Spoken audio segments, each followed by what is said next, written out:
In the last 4 years of my life, I've worked on many water heaters, and I only work on gas and electric. No on-demand and no other stuff, just gas and electric. So I thought, hey, I might as well just make a top 10 water heaters problems video, just like I did for furnace and air conditioning. And I went back 2 years, and I tallied up all the orders I did. The total was 208 calls, and I tallied them all up. It was 44 different problems. And then I saw how repetitive each problem was to rank them, 1 to 10. And of course at the end I'll have honorable mentions. I'll go over all of them real quick, the leftovers anyway. So this was the list that I was able to come up with. And without any further delay, let's just jump right in and go through the top 10 water heater problems. Coming in first place is an inner tank that is leaking. That one had 29 calls. So unfortunately, the worst possible thing that could happen to a water heater has the most calls. And what that looks like is usually you'll see a puddle underneath your water heater. You call somebody out, they come look at it, and if they tell you that the inner tank is leaking, there really is no fix for that. At that point, you just have to get a whole new water heater. And I actually have a video on that topic specifically, how to tell if your inner tank is leaking or if something else is leaking. Basically, how to tell if you need to replace your water heater or not. So if you're having water heater problems, hopefully this is not the problem that you're having, because that's pretty much game over for the water heater. And going on, problem number 2 in second place with 24 calls is a dirty flame sensor. This used to be only a problem for furnaces that have flame sensors, but in the modern water heaters they started putting flame sensors into them as well. And the flame sensor basically just tells the water heater that there is a flame present and we can keep the gas open to keep the burner on. So this would only apply to a gas water heater. They have a flame sensor, of course not all of them, but many of the new water heaters, that flame sensor is there. And it's just there as a safety. So if for some reason the gas was not ignited, the gas is just coming out, but there's no flame, the purpose of the flame sensor is to turn off the gas and shut everything off. And although the purpose of the flame sensor is very noble, it does have one major drawback, and that is the air that goes around that flame sensor and basically goes out your chimney has dust particles in it and other kind of debris, and then the carbon from the flame.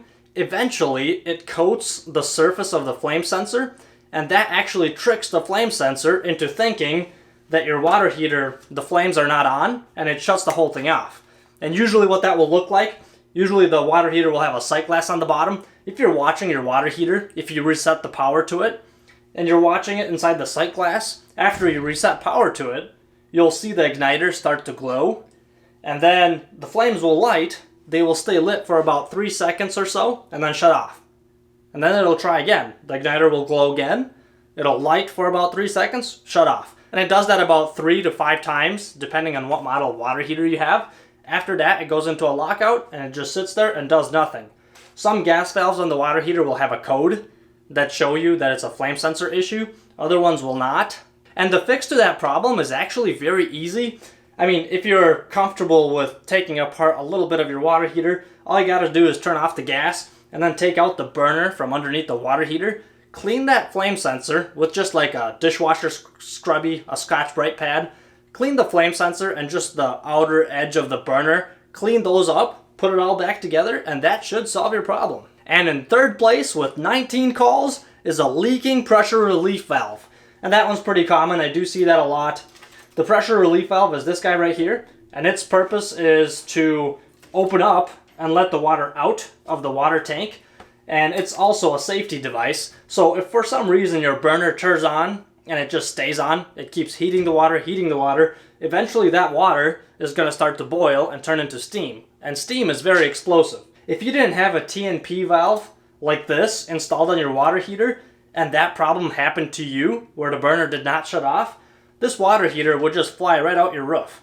So this safety device also has a very noble purpose, but a lot of times what will happen is this pressure relief valve will start to leak and it'll drip water on your floor. There'll be like a little puddle. Sometimes it'll leak a little bit more. And what you could try doing is putting like a jug or something, or a big cup, a bowl underneath the pressure relief valve pipe. And you can try exercising this valve right here, pop it open, close it, pop it open, close it, and just do that a couple times to see if that valve will seat back up and stop leaking. And if you get lucky, that might just stop the leak. A lot of times though, from my experience, that will not stop the leak. You end up just having to replace the pressure relief valve. And usually it's pretty easy to replace. This pipe that's attached to it, you could just unthread it, take it off, and you just replace this piece right here. And I actually replaced my pressure relief valve not too long ago, and I filmed a video of how I did it, and I explained how to replace a pressure relief valve. It's not that hard to do, but if you want to see that video, I'll put a little tab for that one as well. And coming in fourth place, we actually have a two-way tie, both of them having 15 calls. One is a bad gas valve, and the other one is a plugged intake screen. So by bad gas valve, usually what happens is, for some reason, the gas valve will not turn on and allow the gas to go to the burner and to light everything else up. Or, for some reason, the gas valve is not turning on when it should. So the people already used up more than half of their hot water and the gas valve still hasn't turned on. And there's other times where the gas valve temperature is set to, let's say, 120 degrees.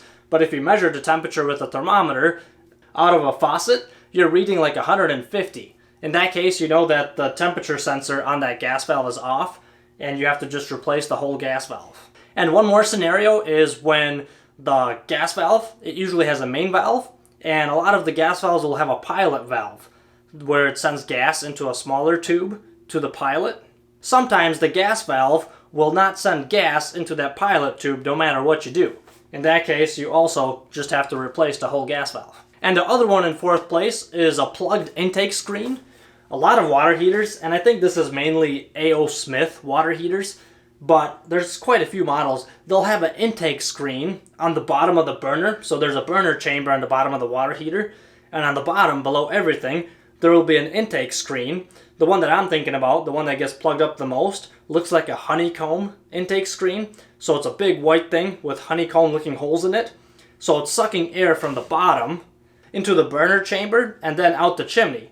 And since it's sucking air from the floor, eventually all the dust and other stuff in the air, especially if you have like a kitty litter or a laundry machine, some dryer or whatever else, some kind of other debris flying around, that will plug it up even faster. All that stuff that's flying in the air, it'll eventually plug up that honeycomb filter. And if no air can get through, a flame without oxygen will choke itself out. And many times on those kind of calls, I'll come to the house and I'll try to relight the pilot and light the burner just to check and see what it does. And when I relight the pilot usually lights normal, but when you light the burner, you see the burner just poof, and then instead of a nice sharp cone for the flame, you'll see the flames just kind of lazily going all over the place, and then the whole thing just goes poof and extinguishes. And to fix that problem, you do have to take the whole burner out. You can try to get underneath it. Underneath the burner, underneath the water heater, there's usually a little bit of a space. If you have a long brush, you can try to brush it from underneath. Otherwise, you have to take the burner out and try to reach in there. You'll probably need a mirror and a flashlight. Reach in there and try to brush it. Brushing doesn't work that well. What I usually ended up doing is taking some compressed air and just blasting inside of there and try to clear out that intake screen from all the debris that it's plugged up with. And coming in fifth place with 9 calls is a bad thermostat. Now this would only apply to electric water heaters. Generally, most electric water heaters will have 2 elements, an upper element and a lower element, and each of those elements will have a thermostat that goes with it. And just like I was talking about the gas valve earlier, these thermostats, they control the temperature of the elements, and sometimes they go bad or they get stuck. The little bimetal inside of the thermostats gets stuck. And you have it set to 120, but it'll heat up the water to like 150 or vice versa. In that case, you would need to just replace the thermostat inside of your electric water heater. Those are generally really easy to replace. You just disconnect a couple wires, put the new one in, put the wires back on, and it's good to go. And one thing that we always do, if we replace one thermostat, they're usually not that expensive. We replace both of them, the upper and the lower thermostats, because chances are, if one of them failed, the other one is not too far behind it. And in 6th place, we got a bad pilot assembly coming in with 8 calls. And I say bad pilot assembly because in those circumstances, usually I would end up having to replace the whole pilot assembly. When I say pilot assembly, that's the pilot hood, the igniter, and the flame sensor. usually those three. A lot of times those three will come as one set. So for example, you can't just replace the igniter alone.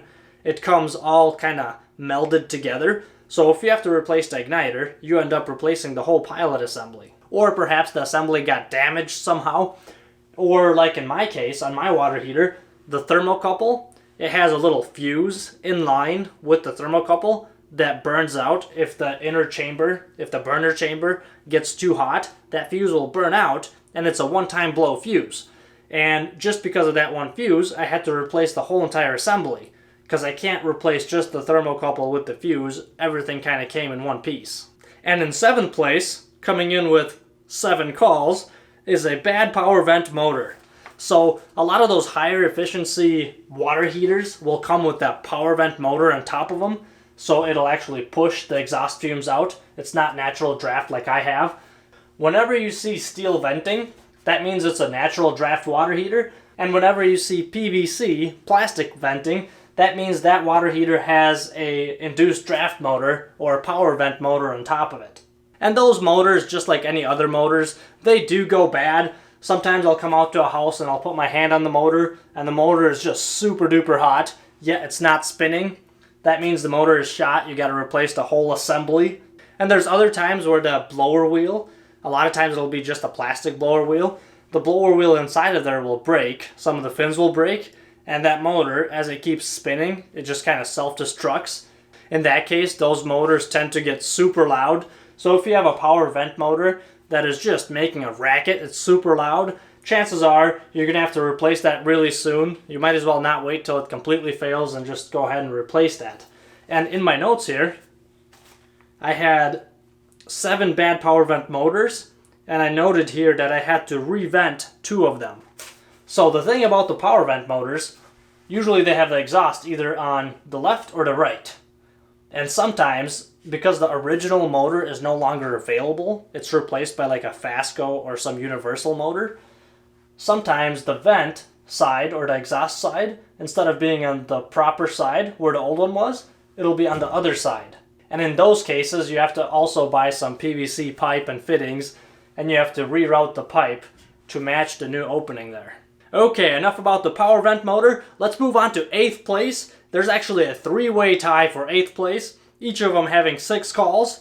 And let's just start with the first one on the list here, which is a combustion shutoff device that is tripped.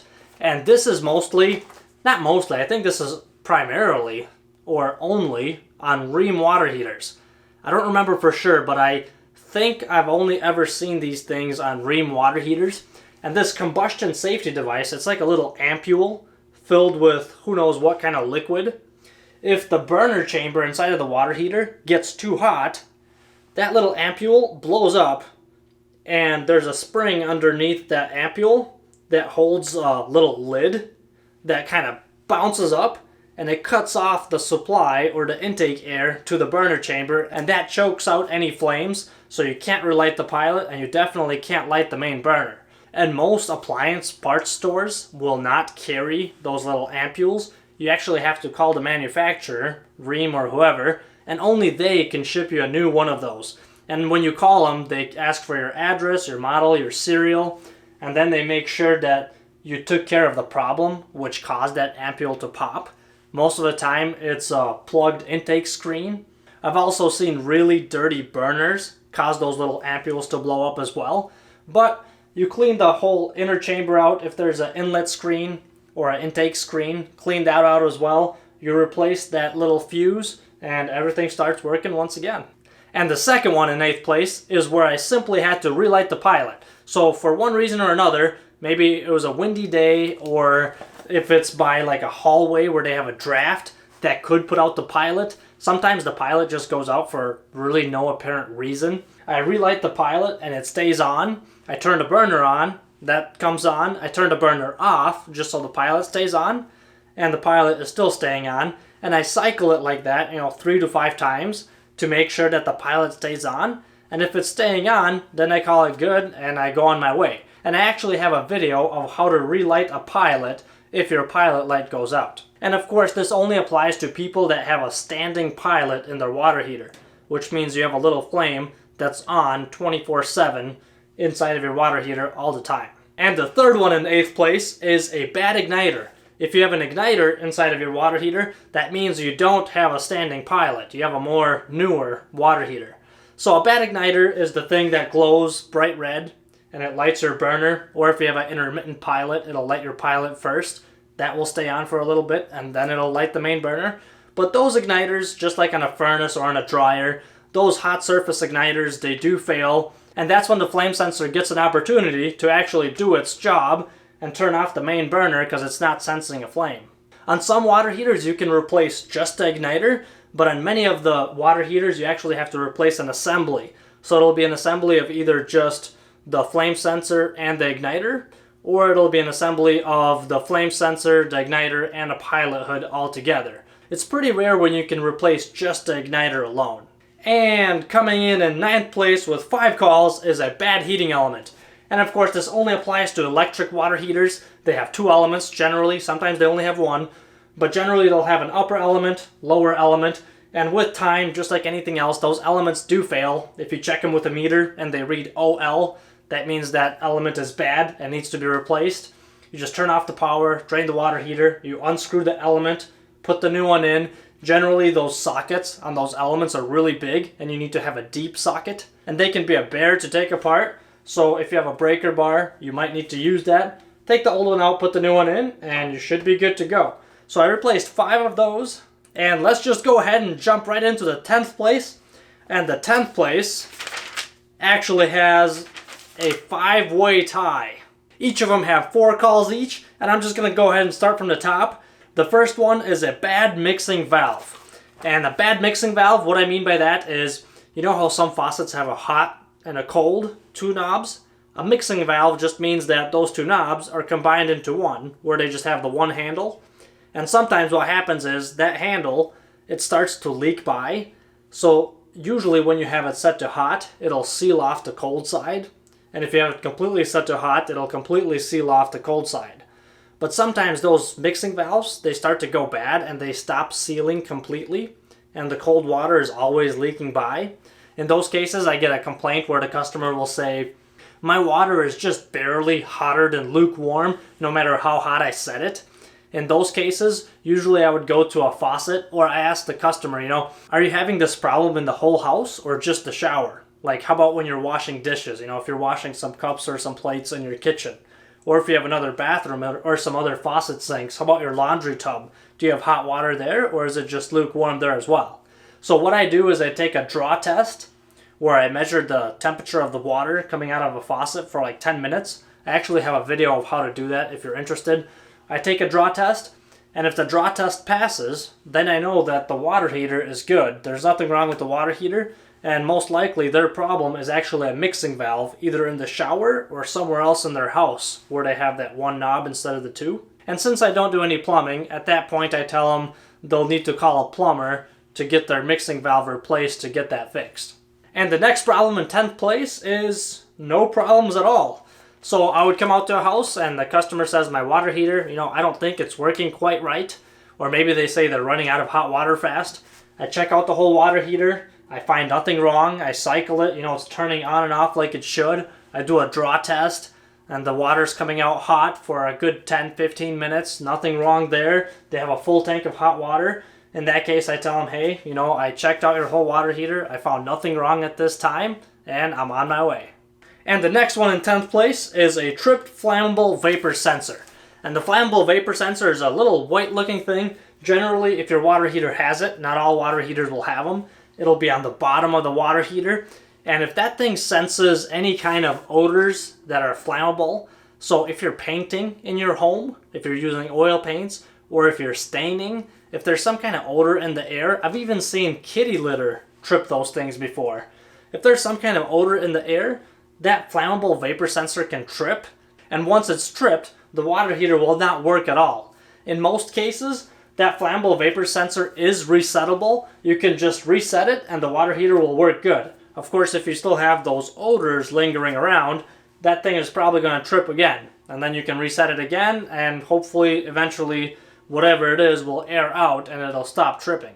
Most water heaters that have a flammable vapor sensor equipped, those gas valves will have some kind of troubleshooting light or a diagnostic light on it that'll tell you if the flammable vapor sensor is tripped or not. And different gas valves on different water heaters will have different reset procedures, and I actually have a video for that as well, how to reset a flammable vapor sensors on the various different gas valves. So if you're having that problem, go ahead and check that video out and you'll be able to reset your flammable vapor sensor. And the next one applies to older water heaters, which is a bad thermocouple. Those thermocouples, they're basically the father of the flame sensor. That's what used to be used as a device. Well, it's still used as a device to tell the main burner or the gas valve that the pilot light is on. If you have a standing pilot, that tells the gas valve that the pilot is on and it's okay to turn on the main gas valve to light the big burner. If that thermocouple fails, then it stops sensing that the pilot light is on, and the main gas valve will not allow the gas to go through to light that main burner. So just like the flame sensor, it's a safety device. If the main pilot's not on, it's really there to act as a safety to make sure that the gas is not just fuming out when there's nothing to light it. And I've had times where the thermocouple was actually not the problem. It seemed like it was the thermocouple because you would try to relight the standing pilot. You would hold down the button just like a normal procedure. You hold down the button for like 30 seconds, you let it go, and it goes out right away. Most of the time that means the thermocouple's bad. You replace the thermocouple and it just does the same thing. Sometimes what's actually bad is the gas valve because it's not registering the signal that the thermocouple is sending it. So sometimes it's not the thermocouple, even though everything looks like a thermocouple symptom. It could be the gas valve that is bad. That's pretty rare, but it does happen. And the last one in 10th place with 4 calls is a bad burner assembly. So the burner assembly, that's the main burner assembly. Sometimes you come out to one and it's just so rusted and just so nasty looking that it's not even worth cleaning. At that point, you just replace the whole burner assembly. Sometimes there's a crack in it or some other kind of damage is done to it where you have to just replace the whole thing. And some burners, they'll come with the whole entire assembly. So it'll have a pilot assembly mounted to the burner assembly along with the gas tube that goes up to the gas valve. I think one of those, or maybe even 2, was the whole entire assembly that I replaced, not just that burner. But yeah, basically I replaced 4 of those, and that was actually the last one in 10th place. Now it's time for the honorable mentions, and these will go a lot faster. I'm not going to get stuck on each one, and you probably noticed towards the end there I was speeding up a little bit. But these honorable mentions, I just want to mention them since I wrote them all out like this, spent the time on it, and they're pretty interesting too. So I'll go ahead and go through them real quick and tell you how much calls each one of those got as well. So the first one on the list here is a bad flammable vapor sensor. And I was just talking about that. There was 2 of those. So sometimes when you reset the flammable vapor sensor, it trips right away. You reset it again, trips right away. It just keeps tripping right away, even though there's no odors in the house anymore. In that case, you just need to replace that whole flammable vapor sensor, and usually you're good to go. The next one is element threads that got stripped. This is mainly on electric marathon water heaters, those big ones. They're usually like 105 or 120 gallons, big plastic tanks. And that's the thing though, it's a big plastic tank. So where the element screws in, the heating element, the threads are actually plastic as well. And with time, those can get warped or the threads will get worn down.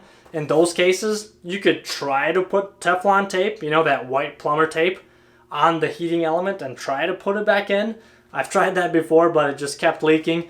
With those plastic threads, there's really nothing you could do. If the threads start to leak like that, you just need a whole new tank. That's considered as an inner tank leaking. I had one bad dip tube, and the dip tube usually comes in on the cold side, the cold supply side of the water heater.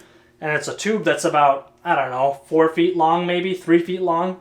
It goes down inside of the water heater to the bottom. Sometimes with time, that tube can break off and water will recirculate. That's when you run out of hot water in like 2 minutes. I'm not going to go into that right now, but I do have a video of how a water heater works. If you're interested to find that part out, just check out that video. And going down the list, we have a bad spark switch. I only had 1 of those. So on some water heaters, instead of having to reach in there with a lighter to light the standing pilot, you might have a sealed combustion chamber where it has a sealed door that covers the combustion chamber. It's not open. There's like 4 screws that hold it, so you can't just reach in there with a lighter and light it. Usually those will have a little spark, a button that you press to relight the pilot. And once in a long time, that's pretty rare, but that spark can fail and it just fails to produce a spark. So you replace that sparker and you're good to go. I had two very corroded pressure relief valve pipes. So that's the directional pipes that come out of the pressure relief valve. This pipe, you know, sometimes if there's been water leaking from it, this whole pipe will get corroded. It'll be all completely blue. So customers call concerned about that. And actually, if you just take a piece of sandpaper, like a roll of sandpaper, and cut off a piece about this big, you can reach in there and you can just sandpaper that pipe down. You can shine it up so good, it'll look brand new. I've done that a couple times before where I took a completely blue pipe from corrosion and turned it into a sparkling, brand new copper pipe. So after you replace the pressure relief valve, if it's still leaking, you can sand that pipe down as well to make it look nice. I went on 2 calls where I simply just flushed a water heater. Either the customer requested it or to get some debris or other stuff out of it. And I actually have a video of how to flush a water heater as well. So if you want, you can check that out as well if you want to know how to flush your water heater. I had 1 call for a leaking drain valve. A lot of times you can just take a screwdriver, a flathead, and just tighten up that drain valve and that'll stop the leak. If it doesn't, then you just have to replace the drain valve. I had 1 call where the water heater was popping and snapping. It was making those popping noises, and that's not dangerous for the water heater. There's really, operationally, that doesn't really affect it. That popping that you hear is basically the scale that builds up on the water heater. You must have a lot of minerals in your water.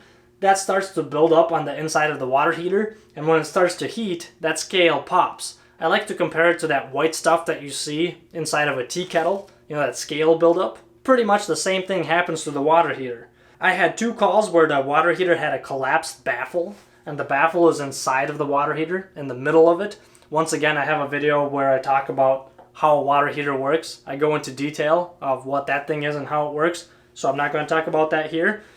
I had 2 calls where the chimney was plugged. The chimney cap was collapsed, so it wasn't allowing any of the exhaust to come out. So that's why the water heater wasn't working. And another one was in the winter where the chimney cap has completely iced over and once again wasn't allowing the exhaust to come out. Water heater wasn't working. I had 2 calls where I replaced the anode rods, and I actually replaced the anode rod in my water heater as well. So if you want to see how that's done, you can check that video out. And I had 2 calls where the burner wasn't working because it literally had a pile of rust on top of it. There was so much rust on top of that burner that it was starting to spill over and actually impede the flames or even cover up the holes where the flames come out from the burner. So usually this only happens on really old water heaters. I open that up and I see all that rust. It's pretty amazing. You just vacuum all that stuff out and usually the water heater just lights right back up and works like a champ. I had 1 call where the gas valve was set to pilot. Even the homeowner themselves didn't know exactly why. I don't know if maybe they were on a vacation or something and they set their gas valve setting to pilot and just forgot it there. But all I had to do was set the gas valve to on and everything turned right back on. I had 2 calls where the homeowner complained that they didn't have enough hot water, like towards the end of the day, 4, 5, 6, when they were coming home from work, they would run out of hot water. And they actually had those really big marathon water heaters. And the thing about those marathon water heaters, they're energy efficient, so they're on an energy plan. And depending on which energy plan you're on, they will cycle your water heater off, so they'll turn the power off to the water heater. So they'll warm up the water, they'll turn the power on, they'll allow the water heater to heat up during the night, let's say, or in the morning, and that should last you the whole day. For many people that have 3-4 kids, that water doesn't last them the whole day, so they run out of hot water towards the end of the day. So the solution for those people is to call their electric company, whoever they pay the electric bill to, and ask them which plan they're on, and they can actually take you off the plan or switch you to a different plan where they cycle you off at a different time, and usually that takes care of the problem. I had 2 calls where the homeowner called in to say that their water heater was leaking, but when I got out there, the water heater wasn't leaking. They actually had a whole house humidifier on one of them that was leaking water during the winter. It was leaking down the return duct and making a puddle underneath the furnace, and since the floor was a little bit sloped towards the water heater, it looked like there was a puddle underneath the water heater. And on the other call, instead of the water heater, it was actually the water softener, which was right next to it, that was leaking. And once again, the water was going around the water heater, which made it look like the water heater was leaking. I had 2 calls where the hot water pipe was completely frozen. Usually this only happens on mobile homes where all of their walls are exposed along with the bottom of the trailer home. That's also kind of in an open area. And most of the time when it's really cold outside, most of those homeowners, they know that they should leave their hot water on all the time on one of their faucets, or actually all of their faucets, just slowly trickling. That way it doesn't freeze up. But the people that don't do that, their pipes do tend to freeze up. So the water heater is full of hot water, but since the pipes are frozen, nothing can get through. I had 1 call where the purge valve was leaking on that big Marathon water heater again. It has a little purge valve on top of it. When you're draining the water heater, you have to pop that open. If you don't, there's a chance that the whole tank can collapse on itself just because it's so big. So that purge valve was leaking, needed to be replaced. I had 1 call where the main gas burner had a big crack right down the middle of it. So that whole burner assembly needed to be replaced. I had 1 call where the temperature was set too low. So I got called out because the water was not hot enough. And when I got there, the water was set to like 105 degrees. So of course that's not hot enough. Most of the time it's at least at 120. And just so everybody knows, that little temperature knob on your water heater, it's just like a thermostat for your furnace or for your air conditioner. If your water inside the house is not hot enough or it's too cold, you can always go downstairs and adjust that temperature knob to your liking. You know, if it's not hot enough, then turn it on hotter. And if it's too hot, then you can turn it down a little bit. So that is for you to use. It's not going to affect the water heater at all, the setting. Of course, if you have any kids in the house, little kids running around or elderly that might not be able to feel hot water, then you don't want to set it too high. But other than that, you can set that temperature to pretty much whatever you want. I had 1 call where the pilot tube was kinked. That's that silver tube that comes out of the gas valve. If you bend it too much, it kinks and no gas can come through to light the pilot. I had 1 pressure switch that was bad. This only applies to those water heaters that have the power vent motor on it. It actually has a little pressure switch on the side of that motor, usually covered by a little plastic plate. That pressure switch got stuck open, so it wasn't allowing the water heater to turn on. I had 2 calls where the complaint was that the water is too yellow. One of them we were able to take care of by replacing the anode rod. As for the other one, they simply had well water. They were using a well in their backyard, so the water was coming out a little yellow, a little bit of that rusty color. So there was not much that we could do about that. I had 1 call where the carbon monoxide alarms were going off in the house. When I got there, aired everything out, I found out that the water heater, the homeowner put it in himself, and instead of using PVC venting, he had that power vent or a high efficiency water heater. Instead of using PVC venting, he actually vented the water heater with steel pipe. And with time, what happened is the steel pipe started to rust and develop holes, and the exhaust fumes were leaking out into the house. So needless to say, that wasn't a good idea. If you have a high efficiency water heater with that power vent, it should be vented with the plastic PVC pipe.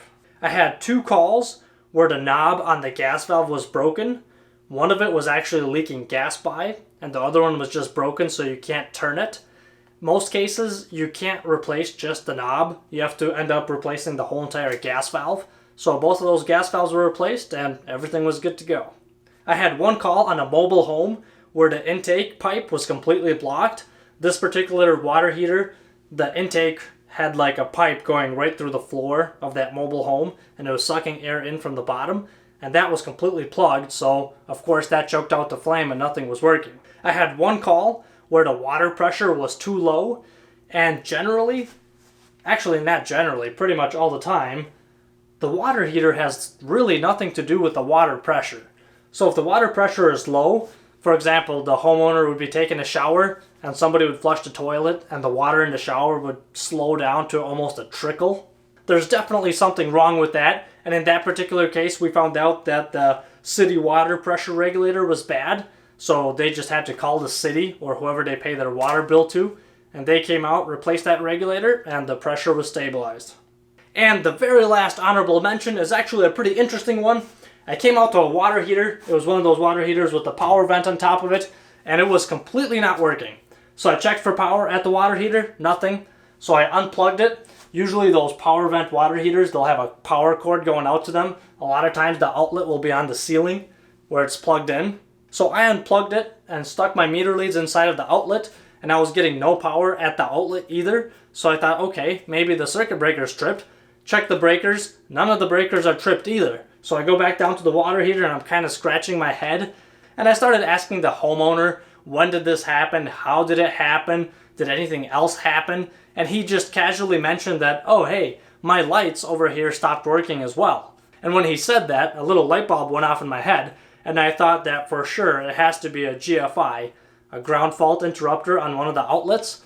So I started looking, and it actually turned out that the outlet that was tripped, that little button that you can reset, was actually on the other side of the basement. Somehow that outlet was wired to pretty much half of the basement. Once I reset that switch, the water heater came back on and everything started working just fine. Well guys, and that's all the water heater problems I had for you. I hope you enjoyed this video. You got some useful information out of it. If your water heater has ever broken down, it would be awesome if you could share what happened with your water heater in the comments below. Thank you so much for watching this video. Don't forget to mash that like button on the way out, and we'll see you next time. And if you're still here and not in the comment section below, let me ask you something. I have a 2-year-old son, and whenever I put him into his crib, you know, that little cage, he's usually not very eager to go to sleep. So my question is, if a child is refusing to take a nap, are they technically resisting arrest? But if they do end up going to sleep, would you then report a kidnapping? And don't worry about it if you don't get it right away. I didn't either.